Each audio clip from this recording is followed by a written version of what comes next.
สวัสดีค่ะยินดีต้อนรับกลับมาเข้าสู่รายการพอดแคสต์อดีตของปัจจุบันนะคะของพวกเราพื้นที่ให้เล่าแล้วก็ชาวอดีตด้วยค่ะแต่ว่าวันนี้เอพิโซดนี้พิเศษมากๆเลยเพราะว่าตอนนี้คือเราอยู่ในสถานที่แปลกตากับมีแขกรับเชิญพิเศษด้วยนะคะเดี๋ยววันนี้นะคะเดี๋ยวเราจะให้แขกรับเชิญพิเศษได้แนะนำตัวกันหน่อยดีกว่าว่าเขาเป็นใครแล้วก็มาทำอะไรกับเราบ้างในวันนี้ค่ะค่ะสวัสดีค่ะสวัสดีครับผมชื่อ Ariel Seidman เป็นรองหัวหน้าคณะผู้แทนทางการทูตสถานเอกอัครราชทูตอิสราเอลประจำประเทศไทยมา1 ปี4 เดือนแล้วครับผมเรียนภาษาไทยตั้งแต่มาถึงประเทศไทยแต่ขอโทษที่พูดภาษาไทยไม่ค่อยเก่งเท่าไหร่ครับโอ้ยเก่งแล้วเนาะเก่งมากใช่ก็เก่งมากนี่ฟังจากที่คุณแอเรียลพูดนะคะก็จะรู้ว่าเราอยู่ที่สถานทูตอิสราเอลค่ะก็ถือว่าเป็นเทปพิเศษเลยค่ะเพราะว่าได้แขกรับเชิญที่เป็นแบบผู้รู้จริงตัวจริงเนาะมาคุยกับเราในวันนี้นะคะซึ่งแน่นอนว่าวันนี้เราจะมาพูดเกี่ยวกับสิ่งที่เกี่ยวข้องกับความเป็นอิสราเอลหลายๆคนอาจจะเห็นในกล้องแล้วเนาะแบบมันคืออะไรนะคะมันก็คือเชิงเทียนนี่เองเราจะเห็นอยู่นะคะแต่ว่าสตอรี่ของเชิงเทียนนี้เป็นยังไงมันสำคัญยังไงกับความเป็นอิสราเอลนะคะก็เดี๋ยววันนี้เราจะมาเล่าให้ฟังค่ะเพราะมันเกี่ยวข้องกับเทศกาลบางอย่างที่กำลังจะเกิดขึ้นด้วยในช่วงเวลานี้เนาะก็เดี๋ยวมาเข้าถึงเรื่องแบบความเป็นมาตำนานอะไรอย่างนี้ดีกว่าก่อนอื่นที่จะคุยกันเราต้องรู้ก่อนนะว่าสิ่งที่เราจะคุยคืออะไรใช่วันนี้ก็เดี๋ยวจะมาให้แบบว่าผู้เชี่ยวชาญตัวจริงเนาะค่ะเพราะว่านานๆพื้นที่ให้เราจะได้มาเหมือนกับพูดคุยในเรื่องวัฒนธรรมของประเทศที่เรายังไม่ได้มีความรู้จักมากนักอะไรอย่างนี้วันนี้เราได้อยู่กับตัวจริงเดี๋ยวจะให้คุณอาเรียลมาช่วยอธิบายว่าเชิงเทียนที่เรากำลังพูดถึงเนี่ยมันคืออะไรแล้วก็มีความสำคัญยังไงบ้างใช่แต่ก่อนอื่นที่จะไปถึงคุณอาเรียลนะคะก็เดี๋ยวจะขอเล่าให้ฟังนิดนึงค่ะเพราะว่าตำนานนี้มันเกิดขึ้นนานมากแล้วค่ะต้องบอกว่ากว่า 2,000 ปีเลยทีเดียวเป็นสตอรี่ที่แบบกลับไปเก่ามากๆค่ะเหตุการณ์นี้เกิดขึ้นในยุคที่เขาเรียกกันว่ายุคพระวิหารที่2นะคะซึ่งแบบคนไทยจะงงว่ามหาวิหารที่2เนี่ยมันคืออะไรใช่ปะก็ต้องบอกก่อนว่ามันเป็นไทม์เฟรมนึงค่ะคืออยู่ในช่วงประมาณ516 ปีก่อนคริสตศักราชนะคะจนถึงประมาณปีคศ70ค่ะซึ่งเวลาของมันเนี่ยคือเวลาที่พระมหาวิหารที่2เนี่ยตั้งอยู่ที่กรุงเยรูซาเล็มเนาะซึ่งมหาวิหารที่2เนี่ยหลายคนอาจจะเคยได้ยินชื่อเนาะว่าชื่อมหาวิหารเฮโรดแล้วว่ามหาวิหารที่1ชื่ออะไรใช่ปะคือชื่อมหาวิหารโซโลมอนซึ่งมหาวิหารแรกเนี่ยโดนทำลายไปแล้วนะคะก็เลยมีการสร้างมหาวิหารที่2ขึ้นมาค่ะซึ่งไทม์เฟรมที่เรากำลังจะพูดถึงเนี่ยเป็นช่วงที่มหาวิหารที่2เนี่ยตั้งอยู่ก่อนที่ถูกทำลายไปโดยชาวโรมันในช่วงประมาณคศที่70นะคะเดี๋ยวเราจะถามคุณแอเรียลค่ะว่าเหตุการณ์นี้ค่ะมันคืออะไรทำไมถึงได้แบบเกี่ยวข้องกับเชิงเทียนนะคะเดี๋ยวเชิญคุณแอเรียลเล่าเรื่องให้ฟังเลยค่ะชาวยิวถูกชาวกรีกกดขี่และห้ามปฏิบัติศาสนกิจแต่บังคับให้บูชาเทพเจ้ากรีกหลังจากนั้นชาวยิวทำการปฏิวัติ The Maccabean Revolution และขับไล่ชาวกรีกออกจากดินแดนไปปกติแล้วการปฏิบัติศาสนกิจของยิวต้องมีการจุดเทียนแต่น้ำมันมะกอกที่ใช้เป็นเชื้อเพลิงถูกชาวกรีกทำลายไปเกือบทั้งหมดที่เหลืออยู่ก็มีพอสำหรับจุดเทียนได้แค่1 วันเท่านั้นแต่ปาฏิหาริย์ก็เกิดขึ้นเมื่อน้ำมันเพียงน้อยนิดสามารถทำให้เทียนสว่างได้นานถึง8 คืนด้วยเหตุนี้เทศกาลฮานุกาเลยถูกเรียกอีกชื่อว่าเป็นเทศกาลแห่งแสงสว่างและฉลองฮานุกา8 คืนครับค่ะก็นะคะนี่เป็นสตอรี่ของเทศกาลฮานุกะซึ่งเป็นเทศกาลที่สำคัญมากๆเลยของชาวยิวนะคะแล้วก็มาถึงเชิงเทียนที่เราพูดถึงเนาะว่าอันเนี้ยคือเชิงเทียนเนี่ยเรียกว่าฮานุกิยาซึ่งเมื่อกี้คุณแอเรียลได้พูดไปว่าแบบมันมาจากปาฏิหาริย์ที่ว่าเทียนที่แบบน้ำมันเหลือน้อยอาจจะจุดได้แค่วันเดียวแต่มันสามารถแบบมันไลท์จนได้ถึง8 วันใช่มันก็เลยเป็นที่มาของสิ่งนี้ว่ามันเป็นปาฏิหาริย์เป็นมิราเคิลบางอย่างแต่ว่าก่อนอื่นที่จะมูฟไปกันต่อเดี๋ยวขอการออกเสียงที่ถูกต้องนิดนึงออกเสียงว่าฮานุกิยาที่ถูกต้องต้องออกเสียงว่าอะไรคะ How to say ฮานุกิยาภาษาฮีบรูเมื่อกี้ได้รับการติวมานะคะว่าตัว H จะต้องมีออกเสียงคอควายนิดนึงเลยภาษาไทยไม่มีใช่อันนี้เป็นแบบ101ใช่ภาษาฮีบรู101นะเพราะฉะนั้นเวลาที่ยุ้ยกระเตยพูดคำว่าฮานุกิยาเนี่ยค่ะอาจจะไม่ถูกต้องให้ฟังจากคุณแอเรียลจะถูกต้องกว่าใช่เพราะจะเห็นว่าเมื่อกี้บอกว่าแบบเป็นปาฏิหาริย์ใช่ไหมจะเห็นว่าตัวเชิงเทียนมันก็จะมี9 กิ่งพอดีทำไมถึงมีกิ่งที่9ด้วยล่ะใช่เดี๋ยวต้องมาเล่ากันแล้วว่าแบบการจุดเทียนเนี่ยมันมีลำดับการจุดยังไงธรรมเนียมการจุดเป็นยังไงนะคะก็เดี๋ยวจะให้คุณแอเรียลเล่าให้ฟังดีกว่าว่าทำไมเชิงเทียนเนี่ยมันถึงมีทั้งหมด9 กิ่งแล้วการจุดเนี่ยลำดับแต่ละกันเนี่ยมันสำคัญไหมใช่ในการจุดเทียนค่ะตามธรรมเนียมแล้วชาวยิวจะจุดเทียนหลังจากพระอาทิตย์ตกดินในแต่ละวัน วันแรกจะจุดเทียนเล่มแรกจากทางซ้ายวันที่สองจะจุดเทียนเล่มสองเล่มทางฝั่งซ้ายวันที่สามเล่มจนครบ8 เล่มในวันที่8เทียนเล่มกลางเรียกว่าชามัชเป็นเทียนที่ใช้สำหรับจุดเทียนเล่มอื่นตามธรรมเนียมทุกคนในครอบครัวจะมาร้องเพลงและสวดมนต์ระหว่างการจุดเทียนด้วยกันสำหรับครอบครัวที่เคร่งศาสนามากๆสมาชิกครอบครัวที่เป็นผู้ชายจะจุดเทียนแต่สำหรับครอบครัวที่ไม่เคร่งศาสนาเหมือนครอบครัวผมก็ทุกคนก็จะมีฮานุคิยาแล้วก็จุดฮานุคิยาของตัวเองก็คือทุกคนจุดของตัวเองในแต่ละวันตามลำดับการจุดว่าเริ่มจากเล่มนี้นะคะแล้วก็ไล่ไปเรื่อยก็คือ1วันก็เป็น1คืนก็คือ1เล่ม1เล่ม1เล่มอันนี้ก็เป็นตัว1 เล่มแล้วก็2 เล่มแล้วก็3 เล่มแบบ actually like every day like you light the candle you use the middle one and then you light that's โอเคเข้าใจแล้วได้ค่ะแต่ว่าความพิเศษนะคะคือว่ามันจะไม่มีการดับเทียนเลยคือจะมีการจุดแบบเทียนสมมติว่าเทียนมันหลอดเรื่อยๆเลยถ้าเกิดว่ามันมอดไปมันก็จะจุดต่อคือจะไม่มีการดับก็คือจะจุดให้มันแบบสว่างไปจนถึงแบบ8 คืนเลยเนาะซึ่งอันเนี้ยค่ะบางคนอาจจะสับสนเพราะว่าพูดถึงเชิงเทียนในความอิสราเอลใช่ป่ะเราจะเห็นว่าไม่มีเชิงเทียนอันเนี้ยที่เขาเรียกว่าฮานุคิยาซึ่งออกเสียงไม่ถูกต้องแต่ว่าฮานุคิยาเนาะใช่กับอีกอันนึงค่ะเป็นเชิงเทียนเหมือนกันแต่ว่าเรียกว่าเมโนราต่างกันยังไงต่างกันยังไงแบบบางคนอาจจะไม่รู้มันต่างกันนะเนี่ยเราก็เพิ่งรู้ว่ามันมีเชิงเทียนต่างกันคือ2 อันคือเมโนรากับฮานุคิยาค่ะเดี๋ยวจะขอให้คุณอาเรียลเล่าให้ฟังว่ามันแตกต่างกันอย่างไรค่ะใช่จริงๆแล้วเมโนรากับฮานุคิยาไม่เหมือนกันเลยความต่างอย่างแรกคือเมโนราที่ใช้บูชาในพระมหาวิหารที่กรุงเยรูซาเล็มเมื่อ 2,000 ปีที่แล้วมี7 กิ่งแต่ฮานุคิยามี9 กิ่ง8 กิ่งสำหรับ8 คืนแล้วก็1 กิ่งชามัชสำหรับจุดกิ่งอื่นเมโนราทำจากทองคำบริสุทธิ์และต้องใช้น้ำมันมะกอกในการจุดไฟเท่านั้นจนถึงปัจจุบันนี้เมโนรายังเป็นตราสัญลักษณ์ของประเทศอิสราเอลหลายคนอาจจะเคยเห็นนะโชว์ให้ท่านผู้ชมมีเหรียญด้วยเนี่ยเดี๋ยวโชว์ให้ท่านผู้ชมดูว่าหลายคนอาจจะเคยเห็นเนาะว่าถ้าเกิดว่าเราเจอสัญลักษณ์อันนี้ค่ะก็คือให้รู้ว่ามันไม่ใช่ฮานุคิยามันคือเมโนราซึ่งอันเนี้ยแบบคนละอันกันซึ่งคนนี้เราบอกว่าจะใช้เฉพาะในโบสถ์ในแบบว่าในทางศาสนาเนาะส่วนอันนี้ก็คืออยู่ที่บ้านคือให้แยกง่ายๆคืออันนี้จะค่อนข้างเป็นเหมือน formal เนาะคือจะเป็นแบบสัญลักษณ์ทางการที่ใช้ในพิธีศักดิ์สิทธิ์อะไรอย่างนี้ใช่ไหมคะส่วนอันนี้ก็น่าจะเป็นเหมือนกันใช้ในแบบว่าเฉลิมฉลองเทศกาลที่บ้านใช่ก็ทุกคนก็นับจากจำนวนกิ่งได้เลยวันนี้ก็เป็นความรู้ใหม่ที่แบบว่ามันไม่เหมือนกันนะทุกคนเนาะสิ่งของมันแบบไม่เหมือนกันอะไรอย่างนี้ค่ะนอกจากนี้ค่ะคุณแอเรียลคือบางทีเราพูดถึงเทศกาลสำคัญอย่างเทศกาลเนี้ยเนาะที่แบบเป็นเหมือนวันครอบครัวเป็นการจุดเทียนด้วยกันค่ะเราอยากจะรู้ว่าเรามีกิจกรรมอื่นๆไหมคะที่แบบชาวยิวเฉลิมฉลองในช่วงเทศกาลนี้อะไรอย่างเงี้ยค่ะใช่เนื่องจากปฏิหารย์เกิดจากน้ำมันชาวยิวก็เลยกินอาหารทอดตลอดเป็นแบบฟรายใช่โดยเฉพาะซูฟเกเนียอันนี้น่ากินมากๆซึ่งเป็นขนมหน้าตาคล้ายโดนัทปกติแล้วจะสอดใส่ยำผลไม้แต่ปัจจุบันนี้อย่างนี้มีหลายรสเช่นช็อกโกแลตครีมคาราเมลและอื่นๆอยากลองชิมไหมได้มาเลยเดี๋ยวลองคืออันนี้จะบอกว่าเตยกับยุ้ยเห็นแล้วเว้ยก็คือมองอยู่ว่าแบบอยากลองชิมว่ารสชาติเป็นยังไงเหมือนกันเชิญค่ะเดี๋ยวจะลองจากเอาไหนดีก่อนอันนี้แล้วกันเดี๋ยวชิมอันนี้จะเป็นแบบหน้าตาโมเดิร์นนิดนึงนะคะแบบเห็นว่ามันมีการโรยแต่ว่าเมื่อกี้ถามคุณแอเรียลว่าข้างในเป็นอะไรบอกไม่รู้ให้เซอร์ไพรส์จริงเหรอแล้วแต่ดวงไม่อยู่ว่าเจออะไรเดี๋ยวเราลองชิมจริงๆผมชอบที่สุดซูฟเกเนียปกติที่เป็นแยมใช่ยำผลไม้อร่อยที่สุดบอกว่าเนื้อกินไปถือว่าเป็นออริจินอลไหมคะใช่ครับเป็นออริจินอลตื่นเต้นตื่นเต้น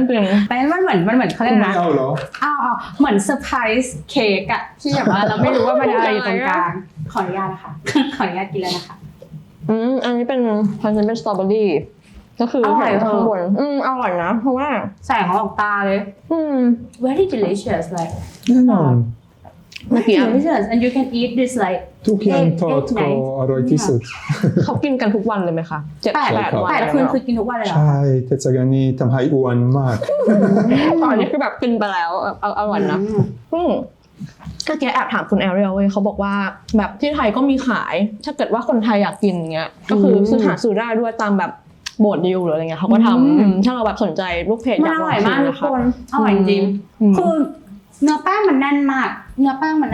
มันแบบว่ามันไม่ใช่โดนัทเพราะโดนัทมันจะแบบมันมีบางช่วงที่มันจะร่วนหรืออั อันนี้คือแบบว่าจะกลายเป็นรายการอาหารละนั่งแบบมีจานโดนัท คุก นะคะ กิ้งโชว์ เราถามคุณแอเรียลต่อดีกว่าว่านอกจากพวกโดนัทอะไรเงี้ยค่ะที่แบบมีไส้ต่างๆมีเซอร์ไพรส์อะไรเงี้ยค่ะมีการละเล่นหรือว่าแบบกิจกรรมที่เป็นไลฟ์สไตล์ด้วยไหมคะที่ทำกันในครอบครัวใช่ ธรรมเนียมปฏิบัติคือการเล่นสวิวันเฮลาดานจะมีตัวหนังสือภาษาฮีบรูมีความหมายว่าปฏิหารย์อันยิ่งใหญ่เกิดขึ้นที่นี่เนสกดอลฮายาโปโอ้นี่ก็อาจจะคล้ายๆแบบลูกข่างของคนไทยใช่ไหมแต่ว่าเป็นลูกข่างจะใหญ่กว่าอันนี้แบบมีแบบเชฟที่เป็นแบบลูกข่างแต่ว่าถ้าเป็นเชฟที่เป็นแบบ traditional ก็จะมีข้อความเมื่อกี้เนาะที่บอกว่าปาฏิหาริย์เกิดขึ้นที่นี่แบบเป็นตัวอักษรภาษาของฮีบรูนะคะอยู่อย่างนี้ถ้าเกิดแต่ละท่านอาจจะเห็นว่าแบบมันก็น่าสนใจมันแบบเท่อยู่ reflect สิ่งที่เกิดขึ้นแบบเมื่อ 2,000 กว่าปีที่แล้วมันเป็นปาฏิหาริย์ที่เกิดขึ้นแล้วแบบคนก็ยังแบบระลึกถึงมันยังแบบมีกิจกรรมต่างๆที่แบบสื่อถึงสิ่งนี้อยู่ซึ่งแบบคิดว่าแบบน่าสนใจมากเลยอะค่ะเมื่อกี้คุณแอเรียลได้พูดถึงไว้ด้วยค่ะว่าอันเนี้ยมันเป็นสิ่งสำคัญใช่ไหมอยากจะให้เรานิดนึงว่าแบบจุดเริ่มต้นของมันนะคะว่าทำไมคนถึงแบบอยู่ดีก็มาเริ่มเล่นสิ่งนี้ค่ะมีที่มาไหมคะไม่มีใครรู้แน่ชัดแต่หลายคนคิดว่าตอนที่ชาวกรีกห้ามไม่ให้ชาวยิวปฏิบัติศาสนาคริสต์ชาวยิวที่อ่านพระคัมภีร์จะแกล้งทำเล่นสวิวันเพราะไม่ให้ทหารกรีกจับได้เหมือนกับพอเขามาเราก็ distract ด้วยการแบบเล่นสิ่งนี้อย่างนี้นี่เองใช่นอกจากนี้ครอบครัวยังมีการให้ของขวัญตอนผมเป็นเด็กในครอบครัวได้ของขวัญจากญาติทุกวัน8 วันเหรอได้8อย่างแล้วก็ถ้าเกิดว่ามีครอบครัวใหญ่เลย big family อะไรก็จะได้ของหลายชิ้นเลยพอมีน้องสาว4 คนแล้วก็น้องชาย1 คนเราแบบตอนที่ให้ก็คือเขาก็ให้ทุกคนใช่ไหมทุกคนก็ได้ทุกวัน every day พอบอกว่าฮานุกาดีกว่าคริสต์มาสเพราะว่าคริสต์มาสมีแค่วันเดียววันแล้วก็ฮานุกามี8 วัน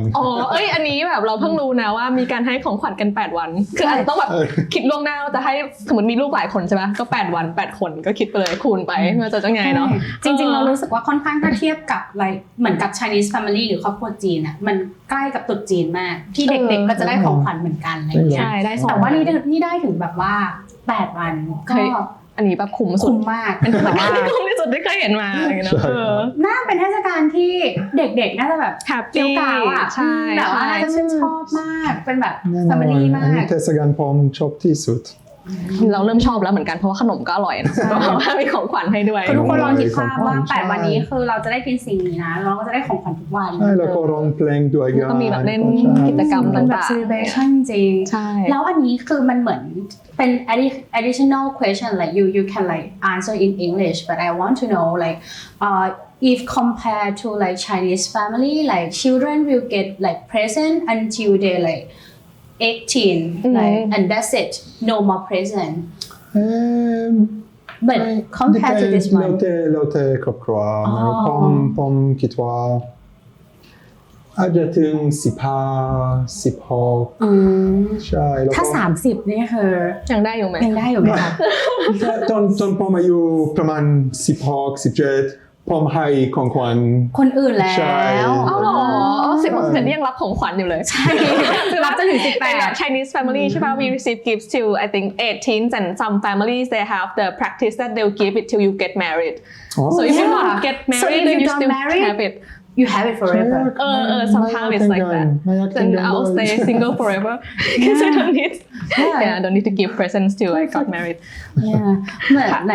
ก็คือเป็นแบบเทศกาลที่ดีมากๆกับทุกคนใช่ดีไปถึงคำถามต่อไปกันดีกว่าได้ก็คืออยากรู้ว่าแบบว่าคือทุกบ้านนะคะทุกบ้านของชาวยิวจะต้องมีแบบเทศกาลฮันกิยาไหมแบบว่ามีเชิงเทียนอันนี้ไหมแล้วก็นอกจากเนี้ยถ้าไม่ใช้ในช่วงนี้แล้วอะค่ะไม่ใช้ในเทศกาลนี้แล้วเราจะมีโอกาสได้เห็นเชิงเทียนอันนี้ที่ไหนบ้างหรือเปล่าผมคิดว่า 99% ของยิว ชอบฉลองฮานุกาก็เลยมีฮานุกิยาในบ้านเหมือนที่คนไทยมีเสื้อลายดอกเพื่อ สงกรานต์ ใช่ มีจริงใช่แล้วก็ฮานุกิยามีหน้าตาหลายแบบบางคนชอบแบบอันนี้ อันนี้เรา อันนี้เป็นพาร์ทที่สนุกของวัน ใช่ นี้นะ จะโช คะ ว์ของ เราจะ เป็นช่วง ใช่ ที่เราโชว์ของ อันนี้แบบ ดั้งเดิม ดั้งเดิมใช่ ใช่ traditional ways จะเป็นแบบนี้ traditional ค่ะ บางคนชอบ modern และความสนุกก็คือเราสามารถทำเองได้อันนี้เช่นอันนี้ผมทำเองกับลูก น่ารัก ก็ มาก อันนี้ เป็นช้าง ลูกทำเองที่โรงเรียน อ๋อนี่เป็น ใช่ ก็คือจริงๆแล้วมันค่อนข้างครีเอทีฟ ใช่ นะเพราะว่าเราไม่จำเป็นต้องทำเชิงเทียนที่เป็นเชิงเทียนแต่เราสามารถแบบทำเชิงเทียนที่มันแบบทำมาจากอย่างอื่นก็ได้เนาะแบบว่าใช้ขวดมาทำหรือว่าเอาแบบตุ๊กตาช้างอะไรเงี้ยมาทำก็ได้แบบน่าจะสนุกกับเด็กๆด้วยได้แบบครีเอททำอะไรแปลกๆหลายแบบเนาะ จริงๆ อันนี้ได้ข้อมูลมาว่าอันนี้ like you made it in like from India right ใช่ อันนี้ก็แบบ ใช่เมื่อก่อนผมกับครอบครัวอยู่ที่ประเทศอินเดีย ใช่ 3 ปี อย่างอันนี้ก็จะเห็นนะคะว่าก็จะมีอิเลเมนต์ของความเป็นอินเดียอะไรเนาะคือมันสามารถครีเอทีฟได้ในแบบในเวของพวกเราอะ เดี๋ยวรอดูเวอร์ชันประเทศไทย จริงๆ โดนเลยปีหน้าแบบมีเวอร์ชันไทย อยา แล ก นด์ จำได้ประเทศอินเดียก็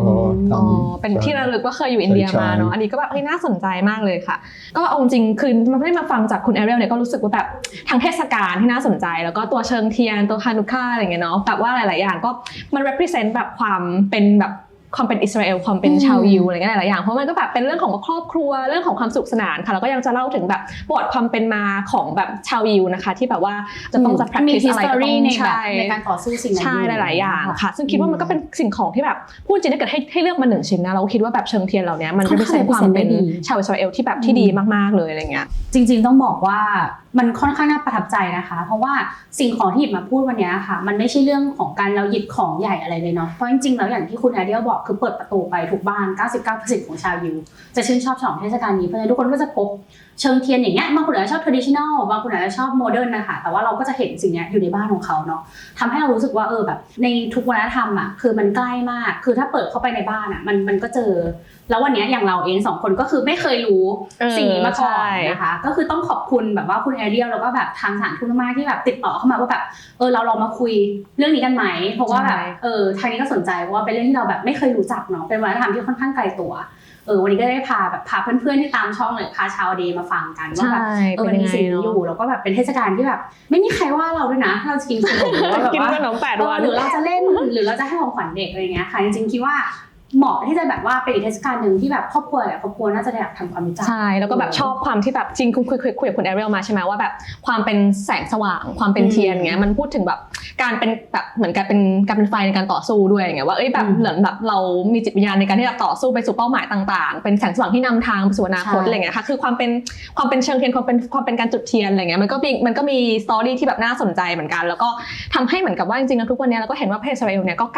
ข้ามผ่านหลายๆอย่างเนาะตอนนี้ก็มีเทคโนโลยีน่าสนใจหลายๆอย่างก็ถ้าเกิดใครสนใจก็ติดต่อได้แบบติดตามได้ ติดต่อที่ไหน ใช่ติดตามที่แบบเพจสถานทูตอิสราเอลนะคะนี่โฆษณาให้นิดนึงว่าเผื่ออยากรู้ว่าแบบประเทศอิสราเอลเนี่ยมีอะไรน่าสนใจอีกนอกจากขนมนอกจากแบบวัฒนธรรมเหล่านี้นะคะแบบมีเทคโนโลยีมีวัฒนธรรม เพราะจริงๆช่วงนี้ค่อนข้างมาแรงมากๆเรื่องเทคโนโลยีหรือว่าเรื่องของแบบอินโนเวชันต่างๆอะไรเงี้ยค่ะเราจะรู้สึกว่าเป็นประเทศที่แบบว่าเริ่มมาแล้วก็โลกกำลังให้ความสำคัญอะไรเงี้ยก็น่าสนใจใช่ก็สำหรับวันนี้ต้องขอบคุณทางสถานทูตแล้วก็ขอบคุณคุณแอเรียลมากนะคะที่มาให้ความรู้ในวันนี้นะคะ ใช่ค่ะขอบคุณค่ะคุณแอเรียลค่ะขอบคุณ goodbye to the camera ขอบคุณมากค่ะ สวัสดีครับ สวัสดีค่ะ